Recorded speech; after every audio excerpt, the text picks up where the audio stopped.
ભાગવતજીમાં મેં કહ્યું હતું કાલે કે કેવટજીનો પ્રસંગ મેં તમને બતાવ્યો હતો કે કેવટજીએ કેવી રીતે પ્રભુનો હાથ પોતાના માથા પર મુકાવીને એમને નાવડીમાં બેસાડ્યા.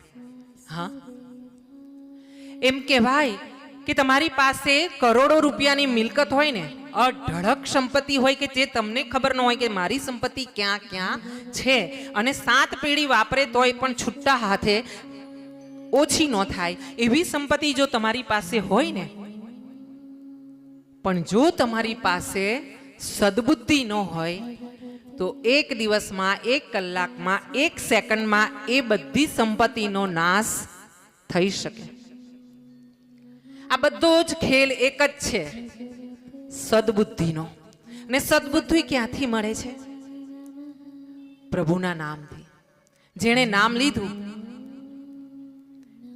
એની બુદ્ધિને સદબુદ્ધિ કરતા પ્રભુને વાર લાગતું નથી. એટલે જ કોઈ ગુણીજને કીધું છે કે કરકે કૃપા કૃપાલુને, કરકે કૃપા કૃપાલુને पर्दा हटा लिया, किसी देवता ने आज मेरा दिल चुरा लिया. हाँ, करके कृपा कृपालु ने पर्दा हटा लिया, किसी देवता ने आज मेरा दिल चुरा लिया.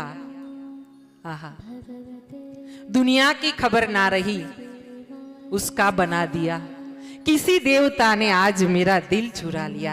જેનું દિલ કોઈ દેવતાએ, કોઈ દેવીએ, કોઈ ઈષ્ટ દેવીએ, કોઈ સદગુરુએ, કોઈ મહાત્માએ ચુરાવ્યું હોય, જેના હૃદયમાં હંમેશા એનું સ્મરણ રહેતું હોય ને, જેનું નામ યાદ કરવા આંખો બંધ કરો અને મને મારા ગોવિંદનો ચહેરો યાદ આવે ને મને થોડુંક હાસ્ય આવી જાય મારા ચહેરા પર, એનું જીવન જીવન. હા, અને આ બધી કૃપા જે કેવટજી પર થઈ, જે નરસિંહ મહેતા પર થઈ, જે મીરાબાઈ પર થઈ, કર્માબાઈ પર થઈ, સકુબાઈ પર થઈ, હા, તુકારામ પર થઈ, નામદેવજી પર થઈ. નામદેવજીને તો કૂતરામાં પણ ભગવાન દેખાયા, બોલો. હા, જેની દ્રષ્ટિ શુદ્ધ, જેની દ્રષ્ટિ પવિત્ર, એને ક્યાંય કશું આડું અવડું શું દેખાય? અને આ દ્રષ્ટિ, આ સદબુદ્ધિ કોણ આપે? ગોવિંદ આપે. માયાપતિ છે. હા, એ ચાહે ને તો પડદો હટાવે આપણી નજર સામેથી માયાનો, નહીતર એ માયાનો પડદો એવો રાખે ને કે પડદા પર પડદા, પડદા પર પડદા, દીકરો, એની વહુ, એનો છોકરો, પુત્ર, પુત્રવધુ, ગાડી, બંગલો, હવેલી, જમીન, જાયદાદ, મિલકત, મારું ગામ, મારું બૈરું, મારો પતિ, ફલાણું, ઢીકણું, ટીકણું. આ પડદા, પડદા, આ માયાના પડદા. અને એ જો તમારી સામેથી હટ્યા છે, હું સમજુ છું કે આપણે આટલા બેઠા છે ને આપણા બધાની પાસે ભગવાને અત્યાર પૂરતો તો એ માયાનો પડદો હટાવી લીધો છે. એમણે દયા કરી છે, કૃપા કરી છે. કેમ? નહીતર અહીંયા બેસવું 3 કલાક 4 કલાક શક્ય નથી. હા, ઘણી વાર એવું થાય ભાગવતજીમાં આવે અને અહીંથી પછી ઋષિકેશની ગાડી બુક કરાવીને ભાગવતજી અહીં ચાલતી હોય ને ત્યાં એ લોકો ઋષિકેશમાં ફરતા હોય, આનંદ કરતા હોય. એટલે જો માયાપતિ ચતુર્ભુજ નારાયણ, મારો ગોવિંદ, આ મોરલી વાળો મોહન જો તમારું ચિત્ત ચુરાવી લે, તમારું હૃદય ચોરાવી લે, તમને એના સિવાય ક્યાંય કશું દેખાય નહીં, યાદ ન આવે, તો સમજવાનું એણે તમારો પડદો માયાનો હટાવી લીધો છે અને એણે તમારા પર દયા કરી દીધી છે 1000 હાથે. તો વારે વારે સવારે ઉઠો, બેસો, જમો, સુવો, ક્યાંય પણ રહો, એકવાર એને ધન્યવાદ કરવાનો કે પ્રભુ તારો બહુ ધન્યવાદ, બહુ ધન્યવાદ, આભાર, તે મને લાયક ગણ્યો પ્રભુ તારી દયાને. હા, નહીતર યોગીઓ હિમાલયમાં જઈને હાડ ગાળી નાખે છે ને છતાંય એમને ક્યાંય કશું મળતું નથી.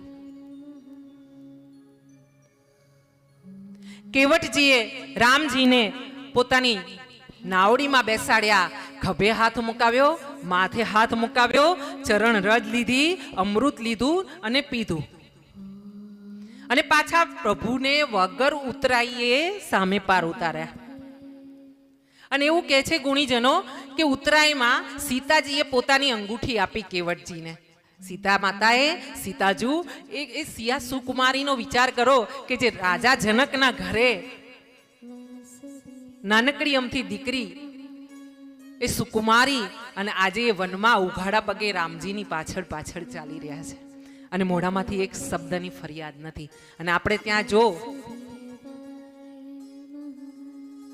2 મિનિટ પૂરતી કોઈ વાતમાં તકલીફ થઈ હોય, માનો કે કોઈ ભાઈ ખેતરેથી આવવામાં મોડા થયા જમવામાં, તો બહેનોની બૂમો પડે.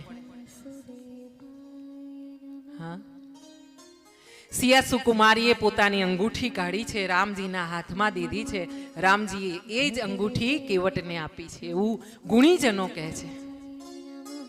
શું ધન્ય ભાગ.